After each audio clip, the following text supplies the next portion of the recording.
A'udzu billahi minasyaitonir rajim. Bismillahirrahmanirrahim.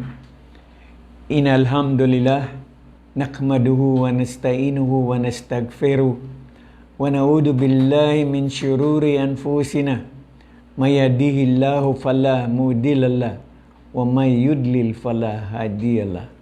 Asyhadu an la ilaha illallah wahdahu la syarikalah wa asyhadu anna Muhammadan abduhu wa rasuluh sallallahu alaihi wa ala alihi wa ashabihi ajmain, amma ba'd. Ang lahat ng pagpupuri at pasasalamat ay tanging sa Allah subhanahu wa ta'ala lamang, ang tanging lumikha ng buong sandaigdigan at ng buong sangkatauhan. Sa Kanya lamang tayo dapat sumamba at sa Kanya lamang tayo dapat humingi ng kapatawaran ng ating mga pagkakasala.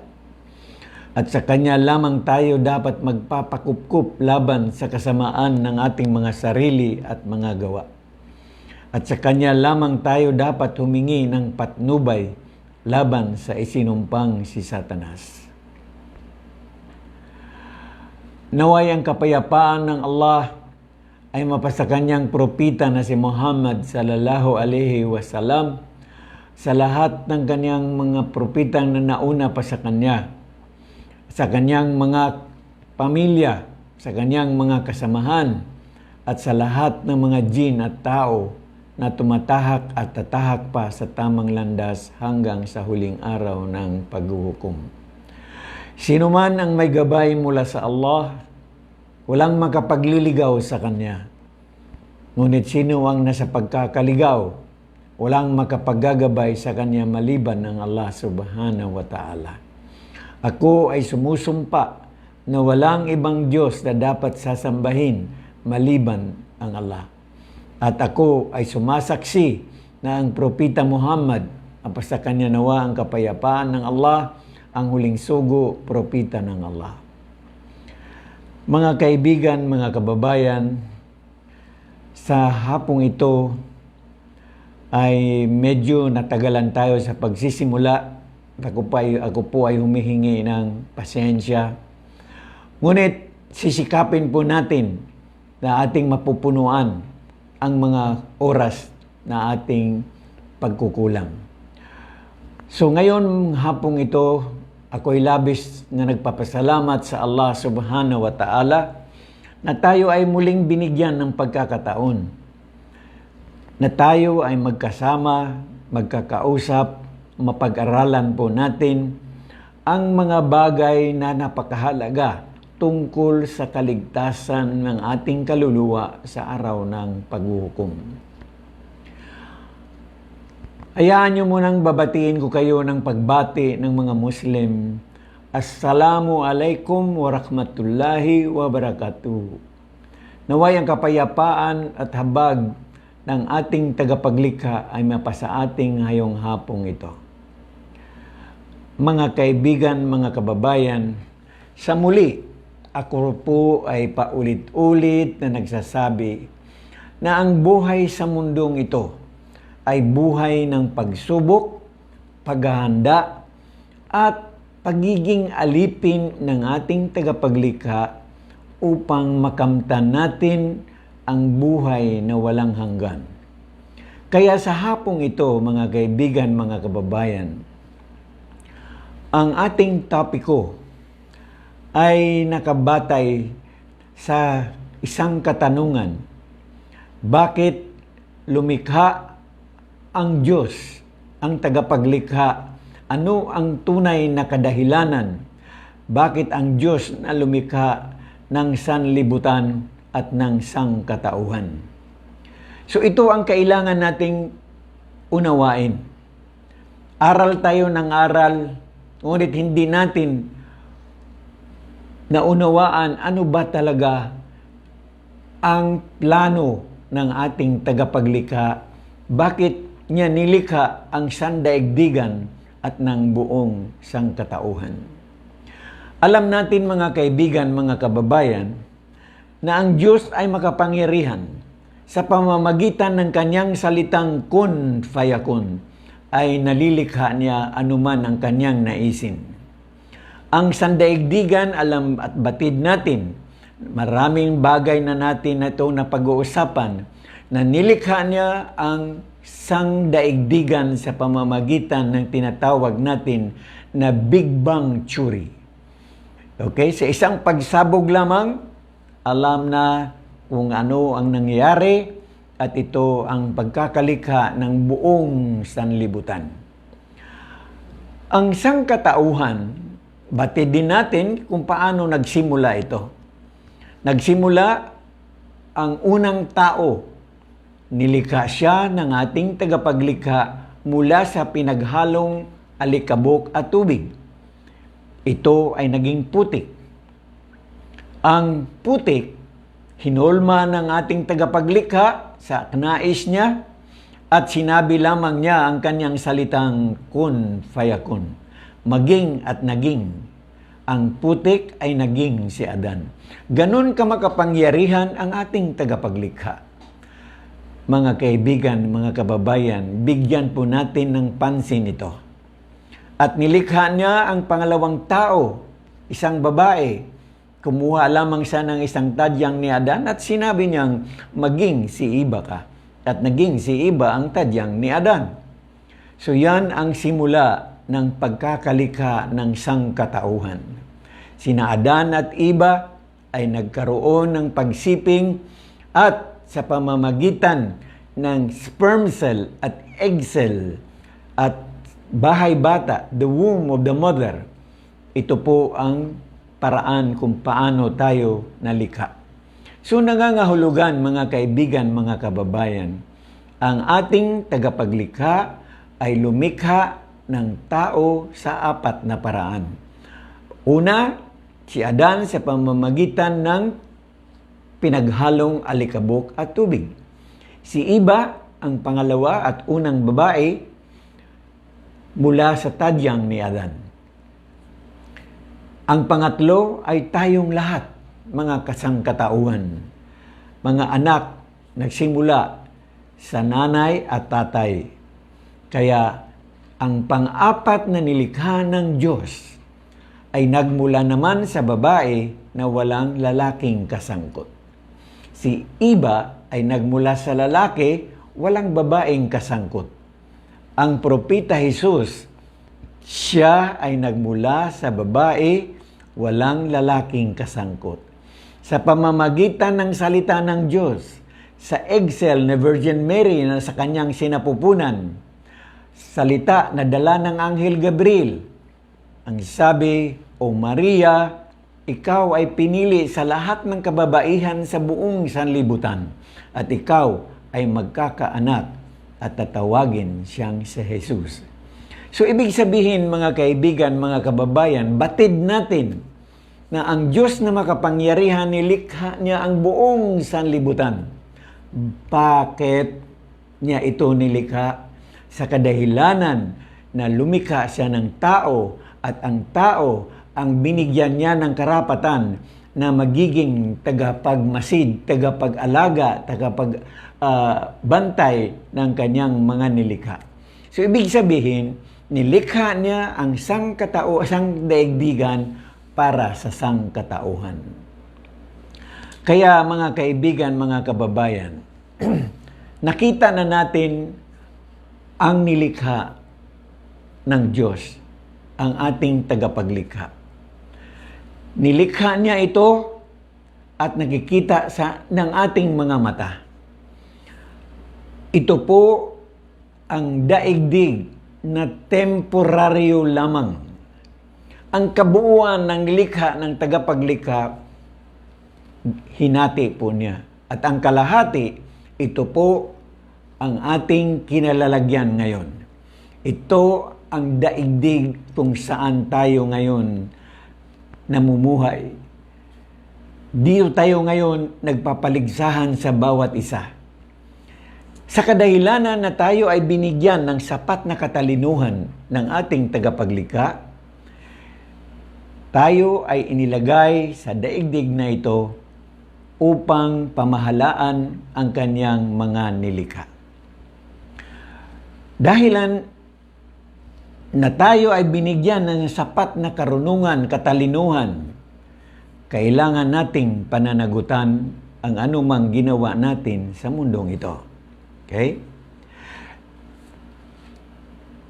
Kaya tayo nilagay sa mundong ito ay isang pagsubok. Lahat ng pagsubok at paghihirap ay mararaanan o madadaanan po natin. Walang tao na exempted po sa pagharap ng mga paghihirap. Mayaman ka man, alam po natin ang isang mayaman, lahat ay nasa kanya na. Pero darating at darating ang kanyang paghihirap pag siya ay dinatnan ng karamdaman. Walang makakapagbigay ng lunas maliban ang ating tagapaglikha. Kaya doon naghihirap ang lahat, dinadanas lahat ang paghihirap. So, ngayon, mayaman ka man o mahirap, lahat ito ay mararamdaman. Ang paghihirap at ang kalungkutan, ito ay bahagi ng plano ng Allah sa kanyang pagkakalikha ng tao. At ang tao, kailangan niyang mamuhay sa mundong ito na kailangang may prinsipyo, may dapat siyang susundin dahil siya ay nilikha lamang. Hindi siya pwedeng hindi sumunod, sumuko at tumalima sa mga batas ng lumikha sa kanya. Kaya ito po ang kailangan maunawaan po natin. Ang buhay sa mundo ay buhay ng pagsubok, buhay ng paghihirap, buhay ng lahat ng kahirapan na maaari nating maranasan. Anumang yaman mo, anong hirap mo, pareho tayong maghihirap. Dahil ang kayamanan ay ito ay trust lamang yan. Pinagkatiwala lamang yan. Ang kahirapan, ito ay isang pagsubok direkta sa isang tao dahil mahal siya ng Diyos. Okay? Ngunit kung hindi natin naunawaan ang pagiging mayaman at ang pagiging mahirap, na ito ay parehong pagsubok lamang, hindi po natin mapapasa ang plano ng ating tagapaglikha.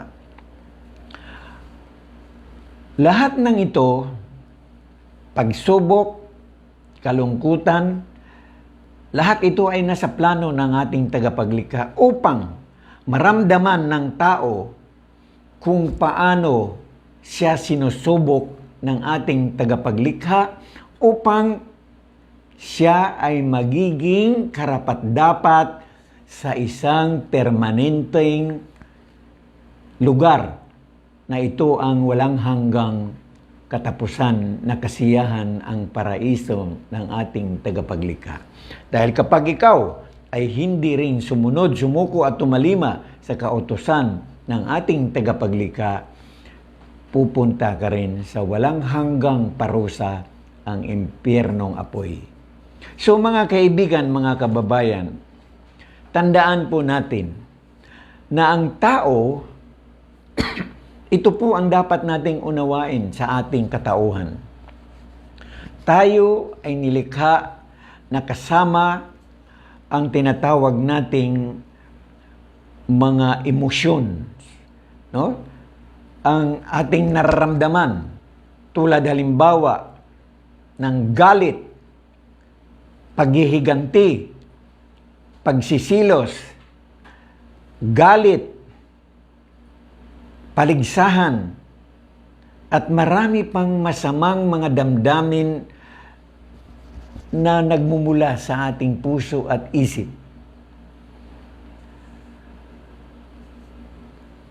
Ang tanong natin ngayon, bakit kailangan natin ito dadanasin? Mga kaibigan, mga kababayan, dahil ang tunay na dahilan bakit lumikha ng Diyos ng sanlibutan at ng sangkatauhan upang piliin niya, salain niya ang mga tao na kanyang nilikha, sino man ang karapat-dapat na manirahan sa daigdig na walang hanggan. Yun po ang kalahati ng kanyang nilikha. Kalahati, temporary world. Temporaryo lamang na daigdig. Ang kalahati nito, ito na yung final destination natin, ang eternal world. Okay? So, yun ang plano ng ating tagapaglikha at nobody is exempted sa plano ng ating tagapaglikha maliban na tayo ay sumunod, sumuko at tumalima lamang sa kanyang mga kagustuhan. Ang tanong natin ngayon mga kaibigan, mga kababayan, paano ba natin makamtan ang buhay na walang hanggan sa daigdig na walang hanggan? No? Buhay na walang hanggan sa daigdig na walang hanggan. Ibig sabihin, yun ang buhay na wala ng katapusan. Kaya, unawain natin na tayo ay nilikha ng ating tagapaglikha na may kaluluwa. No? Sa turo ng Islam, ang ating kaluluwa ay nilikha niya nung tayo ay 4 na buwan sa sinapupunan ng ating ina. Doon niya hininga ang ating espiritu. At doon tinanggap ng ating espiritu ang araw ng kanyang kapanganakan, ang kanyang araw ng kamatayan, at ang buhay niya sa mundong ito kung siya ay magiging mabuti o suwail. So ito yung mga bagay na kailangan nating unawain sa ating katauhan, mga kaibigan, mga kababayan, at lalo na sa aking mga mahal sa buhay. Hindi po natin dapat ikatuwiran ang kinamulatan at kinagisnan. Kailangan po nating sumunod kung ano ang kagustuhan ng ating tagapaglikha. Tandaan po natin mga kaibigan, mga kababayan, dahil sa ang tao, binigyan niya ng kaisipan ng tamang pag-iisip, free will, freedom. Ibig sabihin, susubukin niya ngayon ang tao kung gaano ito sumunod, sumuko at tumalima sa kanyang mga batas. So, ang ating tagapaglikha ay lumikha ng sandaigdigan at lumikha ng isang katauhan at ito ang kanyang pagmamahal. Nagpadala siya ng mga kapahayagan at nagpadala siya ng mga propita at mensahero upang ipabatid sa tao kung ano ang dapat gawin upang makamtan natin ang buhay na walang hanggan. Uulitin ko po mga kaibigan, mga kababayan. Unawain po natin na tayo ay nasa daigdig na temporaryo lamang. Lahat tayo ay makakaranas ng kamatayan. Dahil sabi ng Allah, kullu nafsin da'iqatul maut. Lahat ng may buhay ay makakaranas ng kamatayan. So, ibig sabihin, mga kaibigan, mga kababayan, wala pong magbabato sa mundong ito. Lahat po tayo ay mamamatay. Binigyan tayo ng buhay, pero binigyan din po tayo ng araw kung kailan tayo magtatapos sa mundong ito. At ito ang sinasabi ko, ang kamatayan ay hindi dapat katakutan. Bagkus ito ay dapat paghandaan. So ngayon, ilang buwan na ba tayo nag-aaral? Ito ay bahagi ng ating paghahanda. Lalo na po ako, isa ng matanda, no? At 73 years old. Wala na po ako ibang iniisip kung hindi gumawa ng mga bagay na ikakatuwa, no? Ng aking tagapaglikha. Upang sa aking mga gawain, anuman ang aking mga nagawang pagkakasala, ito ay magbubura ng aking mga kasalanan. So, ito ay bahagi ng paghahanda. So mga kaibigan, mga kababayan, uulit-ulitin ko po, ang buhay natin sa mundong ito ay temporary lamang, pansamantala lamang tayo dito. Kaya dapat sikapin po natin na maunawaan ang ating katauhan. Tayo ay nabuo sa tinatawag po na damdamin. Andyan sa atin ang galit, pagbabanta, nandyan sa atin ang pagsisilos, nandyan sa atin ang tinatawag na paligsahan, at nandyan sa atin yung walang kasiyahan. Ibig sabihin, hindi tayo contented of what we have. So, ito po ang kailangan nating unawain. Sa ating pananahanan sa daigdig na ito, kailangan po natin maunawaan ang lahat ng ito. Paano ba natin makamtan ang buhay na walang hanggan sa daigdig na walang hanggan? Okay? Tandaan po natin, mga kaibigan, itong mga pagsubok na ito ay para lamang ipaalaala sa atin bilang tao ang katotohanan na sa buhay na ito, sa temporary na daigdig, ay hindi ito lugar ng karangyaan at kasaganaan. Lahat ng ito ay paghahanda para tayo na mga tao ay maging karapat-dapat makapasok sa buhay na walang hanggan, sa daigdig na walang hanggan, ang paraiso ng ating tagapaglikha.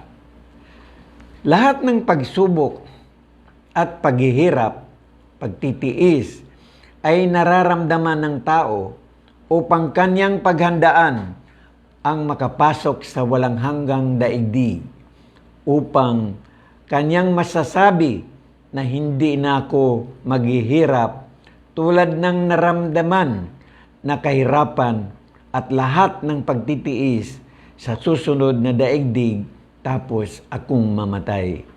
Tulad ng naranasan ko ngayon sa daigdig na ito na pansamantala lamang.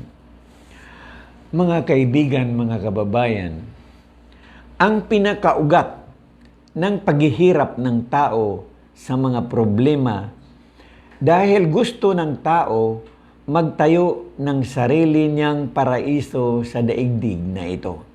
Kaya kung minsan ang tao ay naging gahaman, hindi niya naunawaan ang kanyang pagiging mayaman.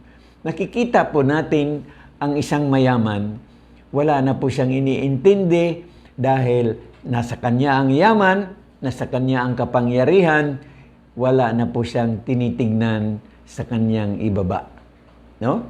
Kaya ito po ang naging dahilan ng problema ng ating daigdig. Kasakiman, hindi po nabigyan ng sapat na aral, takot, kung anuman ang dapat masunod ng tao upang pantay ang mga tao sa buong sanlibutan. Sino ang mayaman? Siya ang pinakamakapangyarihan. Kung sino yung makapangyarihan, siya po ang nagbuhay, hari, at wala na po siyang ibang iniisip kung hindi ang kanyang sarili. Ang tao ay walang kasiyahan. Hindi po talaga siya nasisiyahan sa kanya, mayroon siya. Okay? Kaya nga sinabi ng Propeta Jesus, "What doth a profit a man if he gains the whole world, but he loses his own soul?" Okay? Ano ang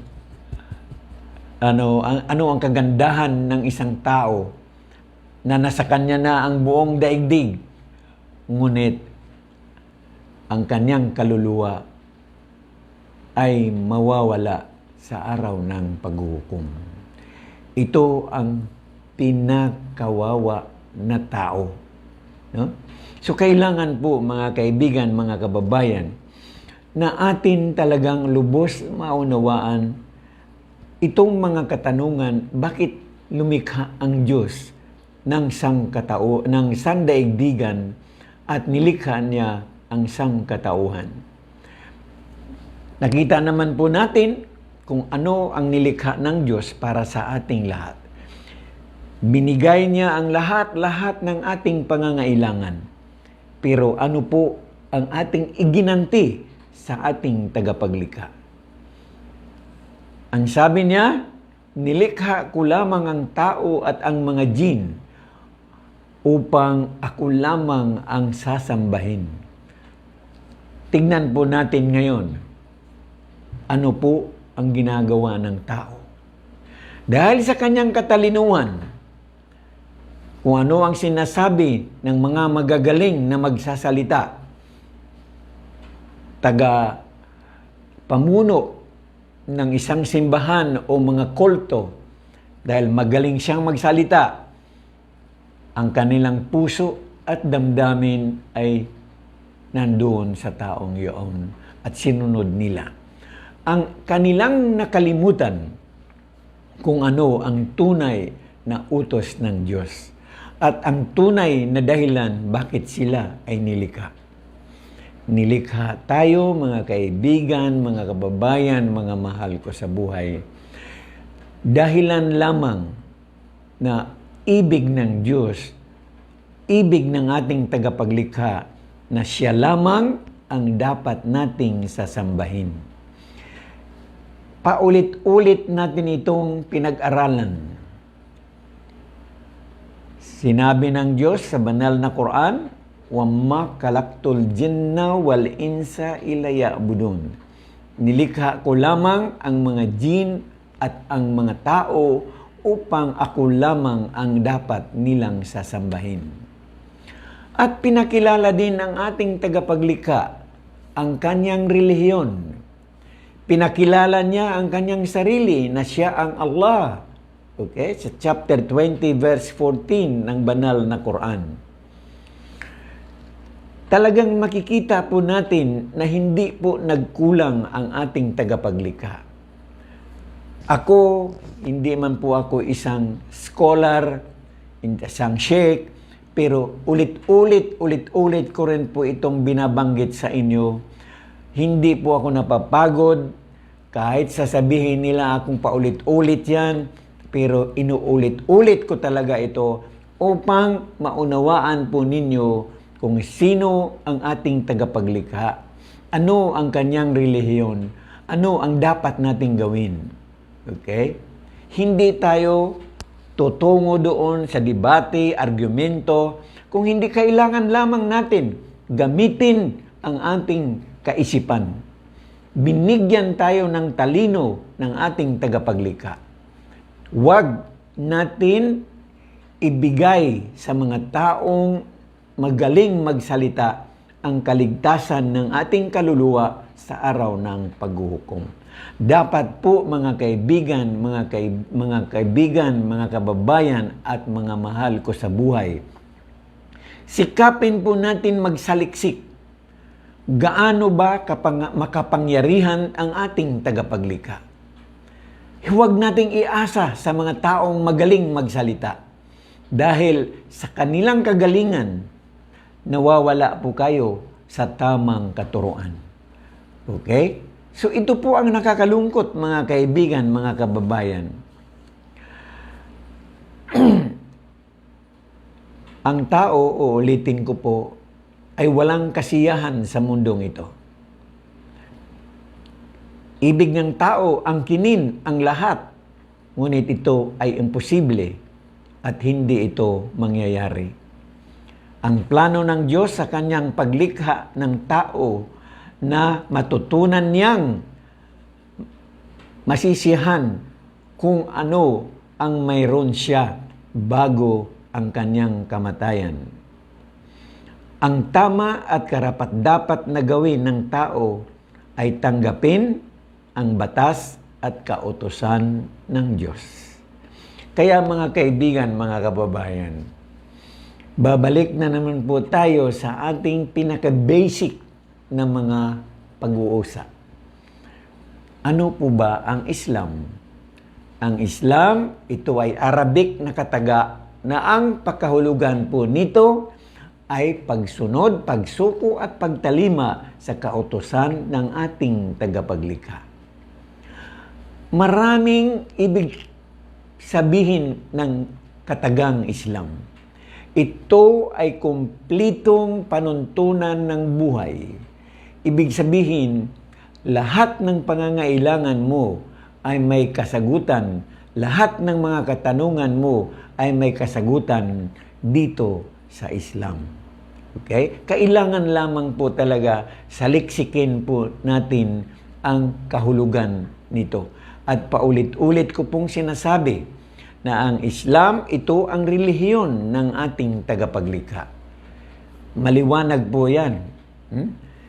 Sinabi ng Allah sa chapter 20 verse 14, Al-yawma akmaltu lakum dinakum wa atmamtu alaikum ni'mati wa raditu Islam Madina.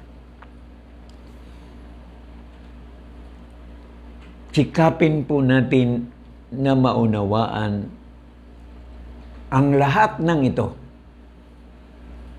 Simula po sa katagang Islam, sino ang mga Muslim, sino ang Allah, sino si Propeta Muhammad, mapasakan niya nawa ang kapayapaan ng Allah, at ano ang banal na Quran. Ito po ang kailangan natin sa ating buhay sa mundong ito. Anuman ang mga katuruan na lihis dito sa katuruan ng mga propeta at minsahero, wala pong kaligtasan dahil hindi po yan tatanggapin ng ating tagapaglikha sa araw ng paghuhukom. Okay? Ito po ang mahigpit na sinasabi ng ating tagapaglikha. Sa chapter 3, verse 85, sino man ang maghanap ng relihiyon maliban sa Islam, ang pagsuko, pagtalima sa kanyang mga kautusan, ay hindi niya ito tatanggapin mula sa kanino man, at siya ay maging kasama sa mga taong talunan. Okay? So, yan po ang kailangan po nating unawain.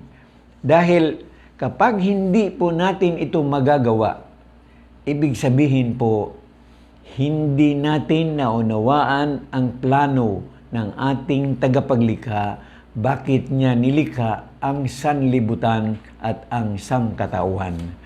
No? So, kailangan po mga kaibigan, mga kababayan, na alamin natin, no, na ang Diyos na tagapaglikha ay mahal niya tayo, binigay niya ang lahat ng ating pangangailangan. Hindi man tayo pantay-pantay. Lahat mahirap, hindi rin lahat mayaman. Dahil nandyan po ang balansi ng ating paninirahan sa daigdig na ito. Mayaman ka, responsibilidad mo ang mas nakakababa sa iyo. Mahirap ka, wala kang dapat gawin kung hindi ipagkaloob mo ang iyong tiwala sa iyong tagapaglikha. Lahat ng pangangailangan mo ay siya lamang ang makakapagbigay sa iyo. Okay? So, kailangan po natin maunawaan, una, ano ang reliyon ng Allah? Sinabi ko na po. Sino ang mga Muslim? Ito po yung mga nilikha ng Diyos, ng ating tagapaglikha, na tunay na sumusunod, sumusuko, tumatalima sa kautusan ng ating tagapaglikha.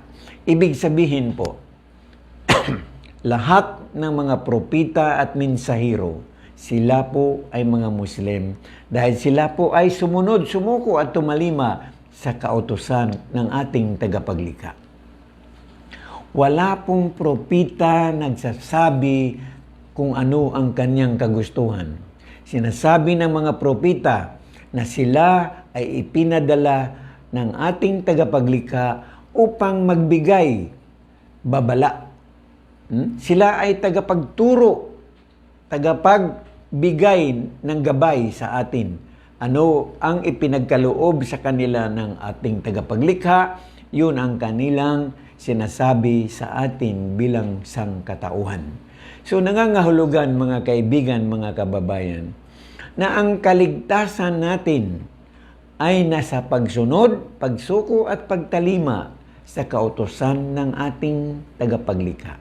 Kaya sa simula pa, lagi ng aking mga pananalita na ang buhay sa mundong ito ay buhay lamang ng pagsubok, buhay ng paghahanda, at buhay ng pagiging alipin ng ating tagapaglikha. Dahil kapag hindi natin ito nasagawa, ibig sabihin, hindi po sapat ang ating pangunawa kung bakit tayo nilikha ng Diyos, bakit niya nilikha ang sandaigdigan. Kaya mga kaibigan, mga kababayan, kailangan po talaga nating simulan ang ating pagsasaliksik. Tulad ng sabi ko nga, kung pag-aralan natin ang lahat ng mga sekta at relihiyon sa buong mundo, mamamatay na po tayong lahat bago natin masagawa yan. Kaya hamon ko sa lahat, simulan po ninyong pag-aralan sa Islam. Dahil dito po ninyo makikita na ang lahat ng mga kapahayagan na pinaniniwalaan ng mga Muslim, ayun ang dapat nating paniniwalaan. Una, ang kapahayagan na ipinadala kay Propeta Abraham. Ito ang suhuf o ang talatas.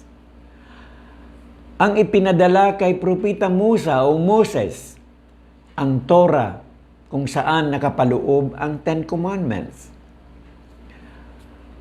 Ang ipinadala kay Propeta David, ang Salmo ni David. Ang ipinadala kay Propeta Jesus, ang Ebanghelyo ni Jesus. At ang panglima na kapahayagan ay ang banal na Quran na ipinadala sa Propeta Muhammad, mapasa kanila nawa ang kapayapaan ng ating tagapaglikha. Base dito po sa limang kapahayagan, kailangan po magsisimula po tayo ng seryoso na pagsasaliksik. Lahat po, ito ang malungkot. Ang apat po na mga naunang kapahayagan ay wala na po sa kanilang orihinal na kaanyuan. Ito ang madalas nating naririnig na ang Biblia ay obsolete na. Kailangan ito ng revision, i-revise. Ito ang tanong ng mga Muslim. Kung ang Biblia ay purong salita ng tagapaglikha, sino ikaw na tao na pwede mong baguhin ang salita ng iyong tagapaglikha? Tingnan po ninyo mga kaibigan, mga kababayan, ang banal na Quran. Mula nang ito'y ipinahayag hanggang sa ngayon, walang sinuman na maaring magbago ng salita ng ating tagapaglikha. Ibig sabihin, ang banal na Quran na lamang ang nananatili sa kanyang orihinal na kaanyuan. Hindi na po tayo dapat magdebate, mag-argumento o ano paman. Simulan po ninyong tignan, basahin, saliksikin kung ano ang laman ng banal na Quran. Marami po sa mga scholar, scientifico, ang pinag-aralan ang banal na Quran. Sa unang intensyon nila upang sirain ang Islam. Ngunit ano po ang nangyari? Marami po tayong naririnig ng mga scholar at mga scientists na sila po ay yumakap sa Islam dahil sa naunawaan po nila kung ano ang banal na Quran. So ito po ay hamon sa ating lahat. Mga kaibigan, mga kababayan, mga mahal ko sa buhay, hindi po natin pwedeng ikatuwiran sa araw ng paghuhukom. Na dahil si padre, dahil si pastor, dahil si ganito ay magaling, siya po ay nagturo sa akin. Hindi po natin makakatuwiran yan dahil kanya't kanya po tayong binigyan ng kaisipan. Ito po ang tandaan po natin. We were given a free will, freedom. We have the choice. So, ibig sabihin, mga kaibigan, mga kababayan, hindi po sapat na sinabi ni Padre, sinabi ni Kardinal, sinabi ni Santo Papa ang ganito. Dahil sa isang katanungan pa lamang, babagsak na po sila. Okay? Bibigyan ko kayo ng halimbawa. Gaano katotoo na kayo ay ligtas na dahil naniniwala kayo na namatay si Jesus sa cross, siya ay naipako at namatay sa cross dahil sa inyong kasalanan. Paano nyo po ito ibalansi sa tunay na katuruan ng ating tagapaglikha? Tayong lahat ay mananagot sa ating ginawa sa daigdig na ito sa araw ng paghuhukom base sa ating tinatawag na aklat ng ating gawa. Ibig sabihin, dito pa lamang sa paniniwala sa mga anghel, ang mga anghel ay nilikha ng Diyos mula sa liwanag. Sila ay walang freedom, walang free will. Hindi sila pwedeng sumuway. Sila ay sumunod lamang kung ano ang ipinag-uutos ng ating tagapaglikha. Marami silang mga gawain, ngunit isa sa kanilang mga gawain ang pagsulat ng tinatawag natin na aklat ng gawa ng tao. Kaya sa katuruan ng Islam, tayo bilang tao ay may tigdalawang anghel. Kanan na anghel nagsusulat ng ating mabuting gawa o mga iniisip na mabuti. Ang kaliwang anghel ang nagsusulat ng ating masamang ginagawa at masamang iniisip. Nangangahulugan sa araw ng paghuhukom, tayo ay husgahan ayon sa ating gawa. Kaya ito po ang kailangan po nating isipin. Hindi po kayo naligtas dahil naipako at namatay si Jesus sa krus. Hindi po katotohanan yan. Mga kaibigan, mga kababayan, hindi na po tayo dapat magdebate. Isipin nyo na lamang po, simpleng pag-iisip. Ang Diyos na makapangyarihan, sasabihin nyo siya ay nagkatawang tao, subhanallah. Ito po ang hindi katangian ng ating tagapaglikha. Sa banal na Quran, sinasabi ng ating tagapaglikha, Bismillahirrahmanirrahim, Kul huwallahu ahad, Allahu samad, lam yalid walam yulad, walam yakun lahu kufuwan ahad. Sabihin mo, O Muhammad, ang Diyos ay tanging nag-iisa. Siya ang pinakadakila. Hindi siya ipinanganak at hindi siya nanganganak. At sa Kanya ay walang katulad. Ibig sabihin, mga kaibigan, mga kababayan, mahirap bang unawain ito? Sinasabi ng Propeta Jesus, the greatest among the commandment inside the Bible is to worship the one and only true God. Ano po ang ginagawa ninyo? If this is the greatest among the commandment, bakit? Sa halip na ang Diyos ang sasambahin nyo na sinabi ni Jesus na siya ay sumasamba sa Kanya. Siya ay nagpapatira pa sa Diyos na tinasabi niya. Sambahin siya ng buong puso, ng buong lakas, at ng buong kaluluwa. Ito ang sabi ni Propeta Jesus. Ngunit ano po ang ginagawa ninyo? Si Jesus ang sinasamba po ninyo. Ito po ang nakakalungkot na pangyayari. Masakit po sa kalooban ng ating tagapaglikha na hindi nyo sinusunod ang kanyang kagustuhan. Ang iniisip lamang ninyo ang sinabi sa Biblia, I am the way, the life, and the truth. No one can come to the Father except by me. So ito ang madalas na ginagamit ng mga pastor, ng mga pari, na si Jesus ang daan. Yes po, I won't argue with that. Siya po ang daan kung susundin mo ang kanyang mga turo. So ang turo ni Propeta Jesus ang sumamba lamang sa nag-iisang tagapaglikha. Ngayon, sino ang sinasamba mo? Sino ang niluluhuran mo? Subhanallah. Mga kaibigan, mga kababayan, inuulit ko po, hindi na po tayo dapat magdebate, mag-argumento. Dapat lamang gamitin po natin ang ating kaisipan.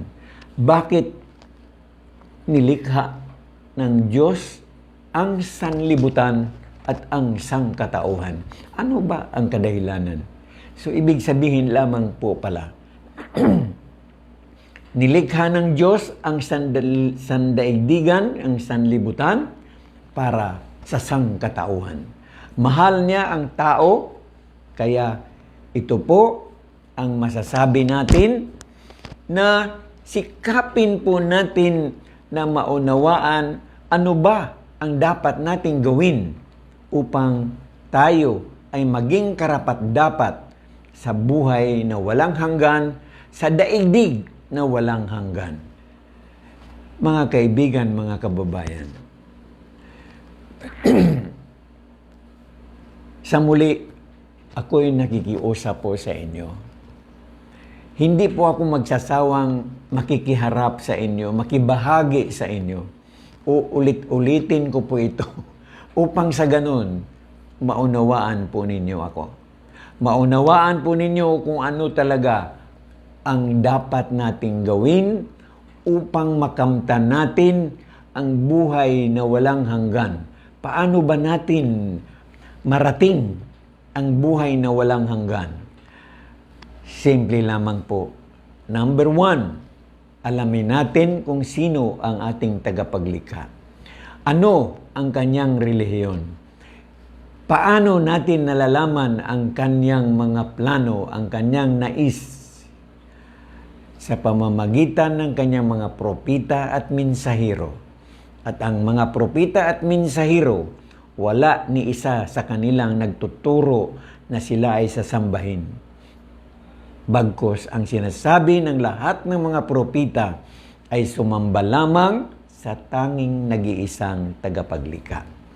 Kaya mga kaibigan, mga kababayan, napakahalaga ng oras ng ating pananatili sa daigdig na ito. Sana sikapin natin habang tayo ay malakas na matutunan natin ang landas tungo sa tamang relihiyon, tamang pagkikilala sa ating tagapaglikha, tamang pagsunod sa Kanya sa anumang paraan na kailangan niya na tayo ay tinuturuan, dapat tayo ay makinig at dapat nating sundin ang Kanyang mga propita at mensahero dahil sila ang mga taong pinili niya upang tayo ay igabay sa tamang pananampalataya. Mga kaibigan, mga kababayan, marami pang mga pagkakataon na tayo ay magkakausap. Sa ngayon, pwede nyo akong puntahan dito sa Iskag, Philippines, sa Dasmariñas, Cavite. Mayroon po akong opisina dyan. At pwede po tayong face-to-face na magkakausap. Kung ako naman po ay iimbitahan ninyo, hindi rin po kayo maghihirap dahil ako po ay isang vegan, vegetarian. wala po kayong dapat ipaghanda sa akin na masarap na pagkain. Basta't ang mahalaga, tayo ay magkakausap, magkakaharap. Walang debate, walang argumento, kailangan lamang sabay tayong mag-aral kung ano ba ang kaligtasan sa araw ng paghuhukom. Kaya po mga kaibigan, mga kababayan, wala po akong ibang intention sa aking mga gawain sa ngayon. Ito lamang ay paghahanda ko sa aking kamatayan. Lahat po tayo dapat ay ito ang iisipin natin lagi. Araw-araw na lumilipas, bawat oras na lumilipas, naging araw, naging linggo, naging buwan, palapit ng palapit po tayo sa ating mga hukay. Tandaan po natin na tayo ay lahat mamamatay. Matanda, kahit bata, kapag dumarating ang eksaktong oras na ito ay tinanggap mo nung ika'y binigyan ng kaluluwa, when God breathed the Spirit into, tinanggap mo ang oras ng iyong pagsilang, tinanggap mo ang oras ng iyong kamatayan, maging sino ka man sa mundong ito, maging mabuti ka man o mabait o suwail. Ito ay alam na ng Diyos, pero hindi ito alam ng iyong physical na katawan. Kaya ang physical mo na katawan, ito ay ginagabay ng mga revelasyon, ng mga scriptures na dala ng ating mga propita at mensahero. Dahil sa mahal tayo ng ating tagapaglikha, lahat po ay ibinigay niya sa atin. Mula sa ating material na pangangailangan hanggat sa ating spiritual na pangangailangan, lahat po yan ay ibinigay sa atin ng ating tagapaglikha. Ang hindi lang naman kasi naunawaan ng tao na ang mundong ito kung saan tayo ngayon ay nandito ay isang temporaryo lamang na lugar na tayong lahat ay magtatapos, pupunta lamang tayo sa ating hukay. Tingnan po ninyo ang katotohanan, ang realidad kapag ikaw ay inilagay sa iyong libingan. Sino ang makakasama mo doon? Ang iyong mahal sa buhay, ang iyong kayamanan? Hindi po. Ang makakasama mo lamang doon sa iyong hukay ay ang iyong ginawa sa mundong ito. Ang mabuti at masama mong ginawa, yun lamang ang kakasamahin mo doon sa inyong hukay. Bakit? Dahil doon sa inyong ginawa, doon kahuhusgahan ng ating tagapaglikha sa araw ng paghuhukom. Kaya, mga kaibigan, mga kababayan, mayaman ka man, mahirap ka man, pareho lamang yan. Pantay tayong lahat. Okay? So, kailangan paghandaan po natin na makamtan po natin ang mga bagay-bagay na pangangailangan. No? Maging karapat-dapat tayo sa buhay na wala ng katapusan. Buhay na walang hanggan, sa daigdig na walang hanggan.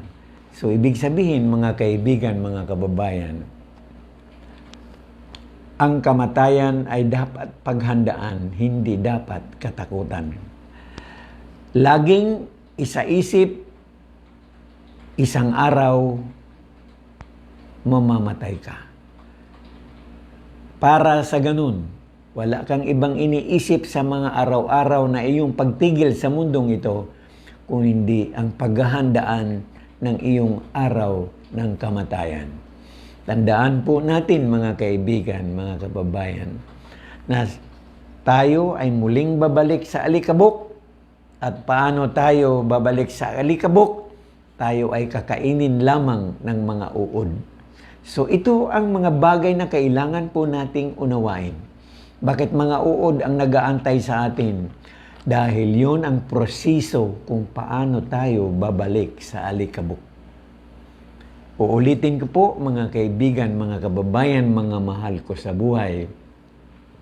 Ang buhay sa mundong ito ay buhay lamang ng pagsubok, paghahanda, at pagiging alipin ng ating tagapaglikha. Nangangahulugan, unawain nating mabuti ito, paano ka magiging alipin sa iyong tagapaglikha. Kailangan, simple lamang ang kasagutan dyan. Marunong kang sumunod, sumuko at tumatalima sa mga kautusan. Sa pamamagitan ng mga propeta at mensahero, dapat sumunod, sumuko at tumalima ka sa batas ng ating tagapaglikha. Uulitin ko po, mga kaibigan, mga kababayan. 3 kataga sa Tagalog, English, 3 rin, submission, surrender, and obedience. Ngunit 1 kataga lamang nito sa Arabic ay Islam. Kaya ako po ay nananawagan, pag-aralan po ninyo ang Islam. Huwag niyong tignan ang Islam sa mga taong nagsasabi na sila ay Muslim. Bagkus, tignan natin ang tao sa katuruan ng Islam. Mga kaibigan, mga kababayan, sa muli, ako po ay nagpapasalamat sa inyo. Nagpapasalamat una ako sa ating tagapaglikha na binigyan niya tayo ng pagkakataon at binigyan po niya ako ng kalakasan, katalinuhan, at sana po dagdagan pa ng ating tagapaglikha ang aking kalakasan, kaalaman, at kayamanan upang mapagtuloy-tuloy ko po ang aking mga gawain.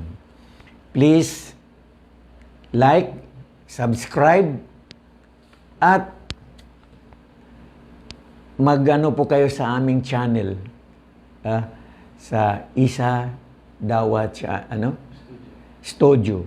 At makikita po ninyo yung mga sunod-sunod ko po ng mga video na pwede po nating i-review ulit-ulitin upang huwag po nating pagsawaan. No? Kailangan po natin, tulungan natin ang ating mga sarili kung paano po natin makamtan ang buhay na walang hanggan sa buhay sa daigdig na wala ring hanggan. Maraming salamat po, mga kaibigan, mga kababayan, mga mahal ko sa buhay. Assalamu alaikum warahmatullahi wabarakatuh.